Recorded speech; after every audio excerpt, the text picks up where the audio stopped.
So today we shall discuss more about diamagnetic materials, paramagnetic materials and ferromagnetic materials. Okay, so up till now we have seen the basic origin of the magnetism inside the material, and the material behaves as a magnet because there exist atoms in the magnetic materials or any materials, and in that atom that consists of centrally positively charged nucleus, and the electrons are revolving in various orbits. Okay, and because of the orbital motion of the electron will possess orbital magnetic moment vector. Okay, because every electron is spinning about its own axis, it will also possess spin magnetic moment vector. Okay, and both these vector will add together and they will generate the resultant magnetic moment vector. Okay, remember that it is the spin motion of the electron which is having more significance onto the resultant magnetic moment vector. Okay, onto the resultant magnetic moment vector. Now, depending on the value of this resultant magnetic moment vector, because this will be the resultant magnetic moment of one electron, there may be so many electrons inside the atom, and we have to add the magnetic moment vector of all the electrons so that we will get the total magnetic moment vector of the atom. Okay, so depending on the value of this total magnetic moment vector of an atom, these materials are classified as three different forms. One is diamagnetic materials. Okay, diamagnetism is a phenomena, and the phenomena exhibited by the materials are called as a diamagnetic materials. In some case, this mu, that is the total magnetic moment vector of an atom, is not equal to 0, but if we take all the magnetic moments vector of all the atoms inside that material, because of the thermal agitations, every atom will have the orientation of the magnetic moment vector in different direction, and hence the resultant would be 0. But when such a material will be placed in the external magnetic field, so such a material will behave like a paramagnetic material. Okay, and another type, that is third type of material, are called as a ferromagnetic material. Okay, now we will discuss this diamagnetic, ferromagnetic, paramagnetic and ferromagnetic materials in details now. Okay, because this is very important to understand all these phenomena and all these materials. So first of all, we shall see diamagnetism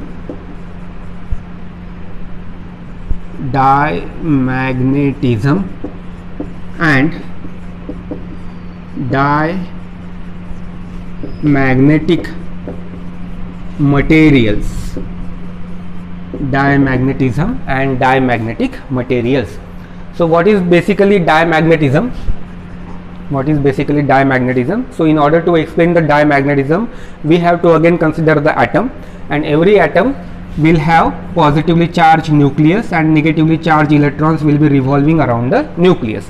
Now this electron will be having magnetic moment because of the orbital motion. It will be having magnetic moment because of the orbital motion. It will be having magnetic moment because of the spin motion. Okay, now these two are the vectors, and they will add vectorially to give us the resultant magnetic moment. We have also seen that some of the atoms of the sum of the materials will have paired electrons. Okay, it will have paired electrons, or its electronic orbits are completely filled. Its electronic orbit are completely filled. For example, the first orbit, that is n equal to 1, so it will be 1s2, means n equal to 1 orbit can accommodate 2 electrons, so it will having 2 electrons, means its first orbit will be completely filled. In some of the atoms there will be the second orbit also. So for n equal to 2, there will be 2s2 and 2p6. So if all the orbits or the orbitals are completely filled, then such a atom is said to have completely filled atom. Okay, such an atom will be said to have completely filled atom. So for such an atom in which all the orbits are completely filled by the electrons, the magnetic moment generated by one electron will be cancelled by the magnetic moment generated by the other electron. Because if you see these two electrons, one of the electron will be revolving into the anti-clockwise direction and another electron will be revolving into the clockwise direction. So whatever magnetic field moment will be generated by this electron, suppose this magnetic moment is orbital magnetic moment is generated in the upward direction, the orbital magnetic moment generated by the other electron, since it is traveling in the opposite sense, it will be generated into the downward direction.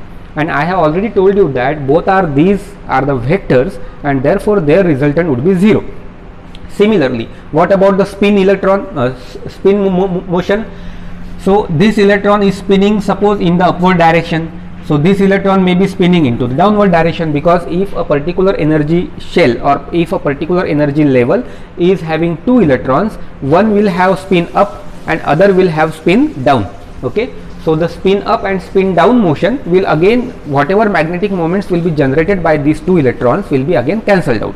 Okay, similar thing will happen with all of the electrons. This particular n equal to 2 energy shell will have the 8 electrons, and the magnetic moment generated by the 4 electrons will be cancelled by the magnetic moment generated by the other 4 electrons. Okay, so this will happen in such a type of atoms. Okay, so all the inert gases, for example argon, neon, okay, argon, neon and other inert gases, they are having such a property, that their resultant magnetic moment, mu will be equal to 0. Their resultant magnetic moment mu will be equal to 0. Such a property is called as a diamagnetism. Okay, such a property of having resultant magnetic moment of an atom or material 0, such a property is said to have diamagnetic property, or such a property phenomena is called as a diamagnetism. Such a phenomena is called as a diamagnetism, and material which exhibits such a property, the materials which exhibit such a property are called as diamagnetic materials. They are called as a diamagnetic materials. Okay, now what parameters we can define for the diamagnetic materials, or what are the other properties exhibited by the diamagnetic materials? Now see, when such a diamagnetic materials whose total magnetic moment is 0, okay, if it is kept in the external magnetic field,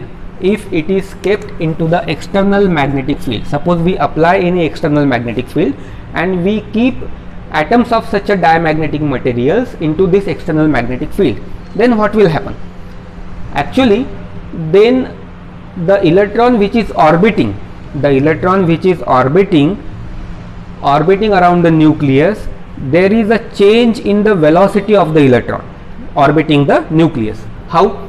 Because the external magnetic field will have some magnetic field lines. Okay, external magnetic field will have some magnetic field lines, or it will generate the magnetic field surrounding the atom, and magnetic field is having a property of exerting a magnetic force. Okay, magnetic field is capable of exerting a magnetic force onto a charged particle, and this magnetic field will see the charged particle. The electrons are in motion. Okay, so this magnetic field will exert the motion on the charged particle. Because of this magnetic field, the charged particle may be accelerated or deaccelerated. Because of the acceleration or deceleration, there may be the change in velocity. Of the electron orbiting the nucleus. Okay, and this change will produce the corresponding change in current. Remember that magnetic force is a directional dependent. So you cannot argue that, okay, if some effect is produced by this electron under the action of applied magnetic field, the reverse effect will be produced by the other electron under the action of the same field. No, this will not happen. Okay, only some of the electron will be affected by this magnetic field. Okay, they will respond to this magnetic field and they will be either accelerated or deaccelerated. Normally this external magnetic field will have effect on the orbital motion of the electron. It will not have any effect on the spin motion. Okay, this external magnetic field will have effect only on the orbital motion of the electron. The orbital motion of the electron will change, and because there is a change in the orbital motion of the electron, it will generate the magnetic field. This moving electron, either its velocity is changing, its velocity is increasing or decreasing, but the electron has change in the motion. Change in the motion will generate the magnetic field. Okay, so this electron, or either this electron or this electron, will generate some kind of magnetic field. But because of the Lenz law, the magnetic field produced by this electron will be opposite to the externally applied magnetic field. And therefore, when such atoms of a diamagnetic materials are placed into the external magnetic field, they will repel the external magnetic field. Suppose the direction of external magnetic field is like this, then these atoms will produce the magnetic field whose direction will be like this. And remember that whatever magnetic field is produced, that magnetic field is very, very weak. Just initially I have concluded that it is the spin motion which is determining the true magnetic properties of the materials. It is not the orbital motion. The magnetic properties generated by the orbital motion is very, very weak. The magnetic properties generated by the spin motion is the strongest. Okay, because there is a spin interaction also. So it is the spin motion which is determining the true magnetic properties. So here it is only the orbital motion which is affected by the external magnetic field, and because of that it will generate a weak magnetic field in a direction which is opposite to the direction of external magnetic field, and therefore these atoms will repel the external magnetic field. Again, now what will be the magnetization generated here? The magnet, because since it is acquiring some weak magnetic field, okay, there will be the generation of magnetization. There will be the number of magnetic dipole moments per unit volume, and magnetic dipole moments per unit volume are nothing but the magnetization, are given by the magnetization vector.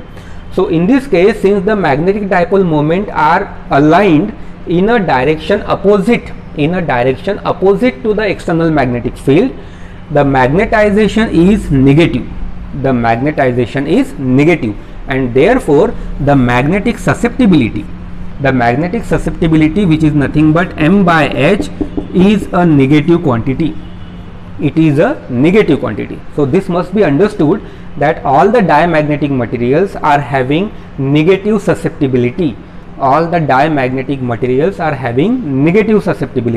And again its magnitude, its value, because the amount of magnetization vector is very, very less, its value will be about 10 raised to minus 5 to 10 raised to minus 6. Its value will be about 10 raised to minus 5 to 10 raised to minus 6, and with a negative sign. Okay, so this is the case about diamagnetic materials. Again, this magnetic susceptibility in case of diamagnetic materials is independent of the temperature. This magnetic susceptibility of a diamagnetic material is independent of the temperature. So even if you vary the temperature, magnetic susceptibility is not that much affected. Okay, so these are about the diamagnetic properties of the magnetic materials. Okay, now let us come to the paramagnetic material. Okay, but before that, again we have considered the effect of external magnetic field. Now some of the textbook shows that if you apply the inhomogeneous magnetic field, okay, suppose there is a north pole, south pole. Inhomogeneous magnetic field means what? The magnetic field is stronger at some end and weaker at some other end.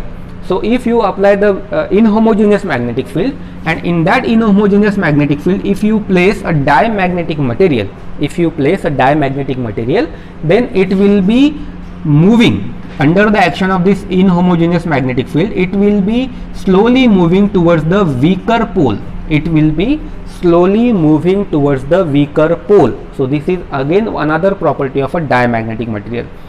In a unit of superconductors, we have seen that superconductors are the diamagnetic materials. Okay, so that is a special property of superconductor. So such materials, basically all these diamagnetic materials don't have much applications. Okay, they are not used in practice, but that is the natural intrinsic property of every kind of material. Every kind of material will have some kind of diamagnetic properties, but its value is very negligible.